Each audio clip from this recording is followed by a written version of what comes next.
42 farms at Magoebaskloof were returned to over 600 beneficiaries by the Department of Land Reform.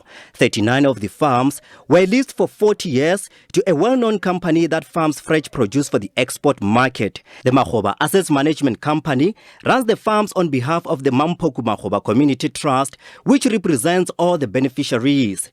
A dispute about the running of the trust has led to the non-payment of benefits to the beneficiaries and court interventions.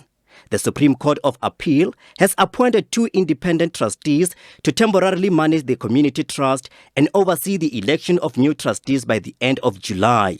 One of the outgoing trustees is calling for a fair process to elect new trustees among the community. We would expect them to run smoothly, unlike the elections of 2019 that had the quarrels in the aftermath. So all we need now is that we need to come into an agreement that which will be watertight in a way that, after these elections, we would not love to see anyone running to courts. The elected team will run the affairs of the trust, including the distribution of incentives to all beneficiaries in the next 3-year term. Magoeba Assets Management Company says it will correct its mistakes of the past and ensure that the beneficiaries get what is due to them. There was a concern. We had a very fruitful meeting. Hopefully there will never be some misconception in terms of what we are doing. They now understand what is the role of MEM, what is the role of Magoeba Community Trust, because initially they were not able to separate the two.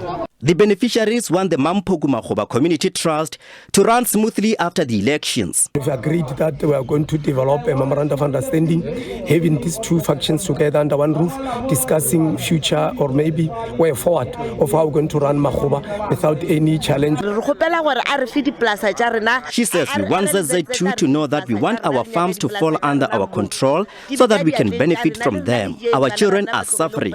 After these upcoming elections, we need money. The beneficiaries say they are concerned that some of their fellow members from the list of 603 land beneficiaries have died without receiving any cent. They say their descendants should continue to receive the money on their behalf. I'm Magoebaskloof, SABC News, Polokwane.